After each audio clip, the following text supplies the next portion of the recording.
Good afternoon.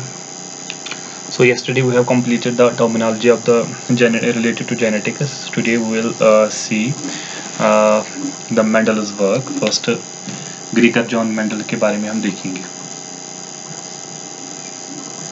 ग्रीगर John Mendel ये कौन था देखेंगे हम. He was born in 1822 and he died in 1884. He was an Austrian monk.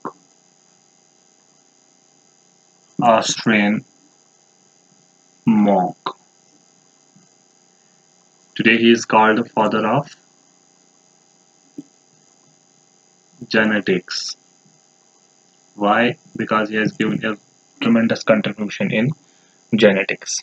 ठीक है, तो ये अपने गार्डन में कुछ स्टडी कर रहा था. इसी के बेस पे उसके बेस पे उसने बताया था 1956 उसने अपने जो भी काम किया था इसने रिजल्ट्स ऑफ हाइब्रिडाइजेशन एक्सपेरिमेंट्स जिसका उसने नाम रखा था experiments on plant hybrids in A journal उसने पब्लिश किया the proceedings of the brain society of natural history. ठीक है, 1856 में published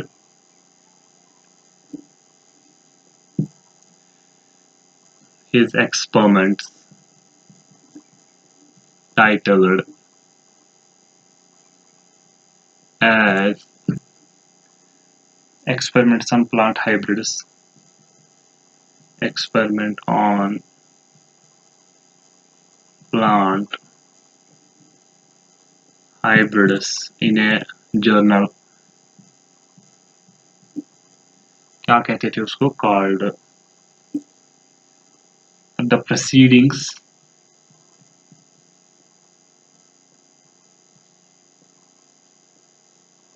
of the Brain Society of Natural History. इस जर्नल में इसने अपना सारा जो भी काम किया था वो हम देखेंगे क्या काम किया था वो इसने इसमें पब्लिश किया.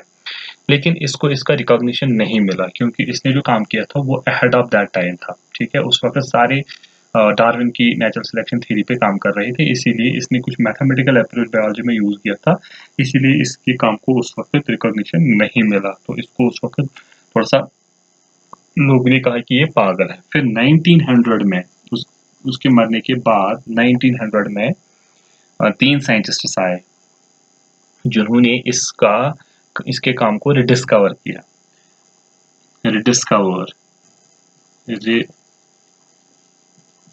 Discovered Mendel's work. 1900 में इसका काम रिडिस्कवर हुआ. किसने किया? 3 साइंटिस्ट ने. पहला था हगो डे वेरीज, दूसरा था कैरोल कॉर्म्स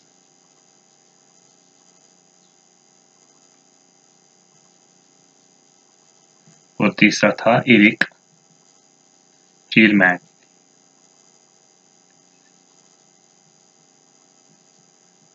ये हॉलैंड से था, कैरोल कॉर्म्स जर्मनी से था और ये ऑस्ट्रिया से था. ये 3 साइंटिस्ट आए जिन्होंने इसके काम को रिडिस्कवर किया 1900 में. ठीक है, उसके बाद उसको अपना रिकॉग्निशन मिल गया. ठीक है, ये थोड़ा सा हिस्ट्री था इसके बारे में. अब हम थोड़ा सा देखेंगे कि इसने किस प्लांट पे स्टडी किया. इसने एक प्लांट पे पी जिसको हम कहते हैं पाइसम सटाइवम. ये एक्सीडेंटल वर्क था, इसने चूज करके नहीं देखा था, एक्सीडेंटल इसने इस पे काम करना स्टार्ट किया था. क्योंकि इसमें क्या था, एडवांटेजेस थे इसके कुछ. ये इसमें वेल डिफाइंड क्यों इसने काम किया? Due to well defined discrete characters. इसमें साफ शफाफ कैरेक्टर्स दिखाई देते थे, जैसे कि फ्लावर का कलर, सीड की शेप, सीड का कलर, ये सारी चीजें। दूसरा, ये बाइसेक्चुअल प्लांट था। अगर ये चाहता सेल्फ पॉलिनेशन भी करवा सकता था, अगर ये चाहता जब जब इसको जरूरत पड़ी थी तब उसने क्रॉस पॉलिनेशन करवाया था। ये बाइसेक्चुअल फ्लावर्स थे जिसमें बोथ मेल और फीमेल पार्ट्स थे। ठीक है, इसमें सेल्फ फर्टिलाइजेशन भी होती थी, सेल्फ, तो इसलिए कंटमिनेशन का ज्यादा चांस नहीं रहता था। ठीक है, इसमें इजी हाइब्रिडाइजेशन हो गई।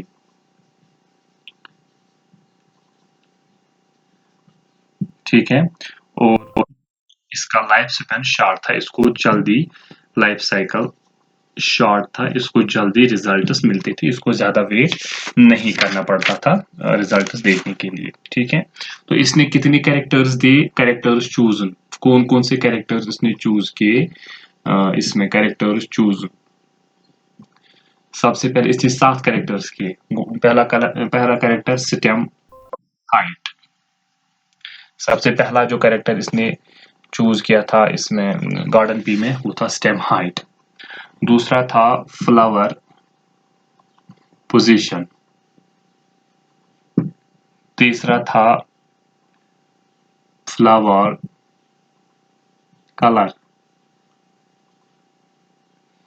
चौथा था पॉड शेप, बताऊंगा ये भी क्या है। Next, pod colour. Sixth one, cotyledon colour.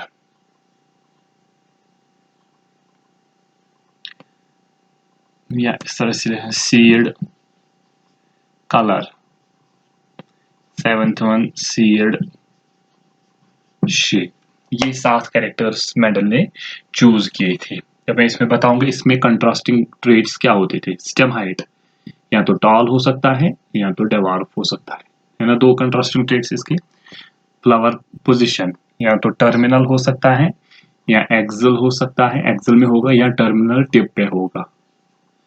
Flower colour, flower colour या तो वायलेट होंगे या तो वाइट होंगे। पॉड शेप, पॉड की मीन्स जो पॉड होती है उसकी क्या नाम है, मटर जो खाते हैं हम, इन्फ्लेटेड हो सकता है या कंस्ट्रक्टेड।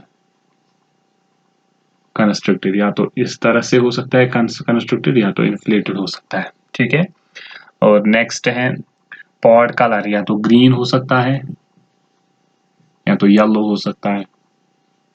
इसी तरह शीड कलर या तो येलो हो सकता है या ग्रीन हो सकता है। इसने 2 ही कैरेक्टर्स ट्रेड्स चेंज किए थे इनके। काउंट या राउंड हो सकता है या रिंकल्ड हो सकता है, या इस तरह से राउंड होगा या इस तरह से रिंकल्ड होगा। ये 7 characters were chosen by Mendel, and he chose only 2 contrasting features of each character. They are called the traits. Already discussed. Character is any morphological or physiological feature of an organism, and trait is the distinguishing feature of a character. ठीक है, तो अब हम जाएंगे Mendel का पहला law जो दिया था इसने, जिसको हम कहते हैं law of segregation. Law of segregation, law of segregation, segregation,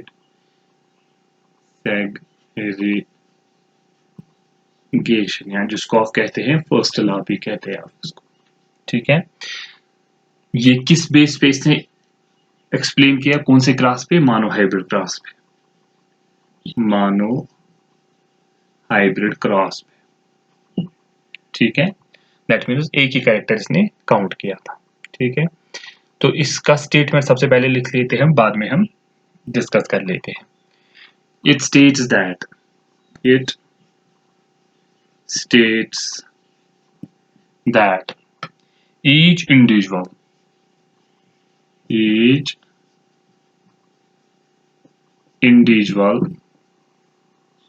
possesses 2 factors। Mendel ने उनको फैक्टर्स कहा था, बाद में उनका चेंज जीन्स एलियंस हो गया। या फॉर ए पर्टिकुलर कैरेक्टर, इसने कहा कि एक कैरेक्टर के दो एलील्स होते हैं। क्या फिर जब क्या हो जाता है, at the time of gamete formation, फिर जब गैमीट फॉर्मेशन होता है, each member of the pair, जो पेयर ऑफ एलील्स होते हैं उसमें वो सेपरेट फ्रॉम ईच अदर, वो सेपरेट हो जाते हैं वो दो alleles, so that each gamete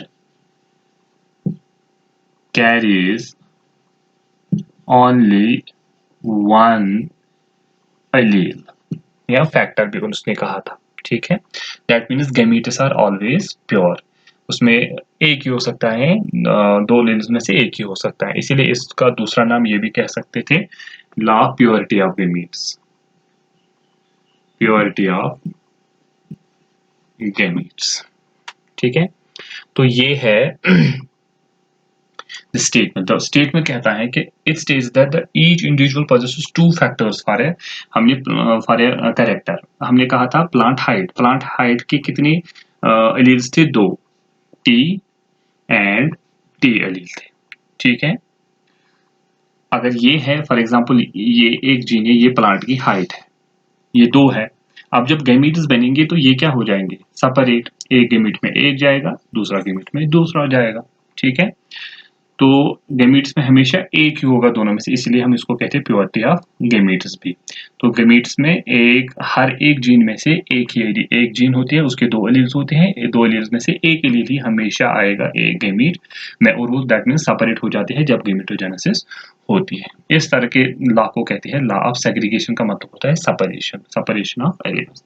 इसको हम एक्सप्लेन करेंगे with the help of A monohybrid grass, ठीक है। इसको एक्सप्लेन करेंगे with the help of monohybrid class. Monohybrid class पहले भी हमने बना लिया। हम लेंगे पेरेंट्स। पेरेंट्स क्या लेंगे, वो पेरेंट जिसके राउंड सीड्स है, राउंड सीड्स, और वो पेरेंट रिंकल्ड सीड्स, ठीक है। इसका हम दिखाएंगे, ये है दो, कैपिटल आर से कैपिटल आर, कैपिटल का मतलब ये भी होता है कि ये डोमिनेंट है, और इसका जो हम जेनेटिक कंप्लीमेंट दिखाएंगे स्मॉल आर और स्मॉल आर से दिखाएंगे, ठीक है। तो ये इसका जीनोटाइप है, जीनोटाइप है। ये कौन सा है, होमोजाइगस राउंड सीडेड, ये भी होमोजाइगस रिंकल्ड सीडेड। अब क्या बनेंगे, गैमीट्स। क्या कहता है लॉ ऑफ सेग्रीगेशन, ये सेपरेट हो जाएंगे, एक एक गैमीट में जाएगा, दूसरा दूसरे गैमीट में जाएगा, क्यों, यहाँ पर मियोसिस होगी तभी तो सेपरेट हो जाएंगे, ठीक है। इसी तरह यहाँ पर भी एक एक गैमीट में आएगा, दूसरा दूसरे गैमीट में आएगा, क्योंकि मियोसिस होगा यहाँ पर भी, ठीक है। रिडक्शन ऑफ गैमीट्स हो, क्योंकि गैमीट्स में हमेशा हाफ द क्रोमोसोम नंबर होता है as a present the somatic cells. अब यहाँ पर क्या हो जाएगा, F1 जनरेशन निकलेगी, यहाँ पर F1 जनरेशन क्या हो जाएगा, इसने अगर इसको क्रॉस किया, इस फर्टिलाइज किया, कैपिटल आर स्मॉल आर, ये एक बन जाएगा, या अगर इसने इसको किया तो भी बन जाएगा ये, यहां से फिर बन जाएगा ये, again it will come the same.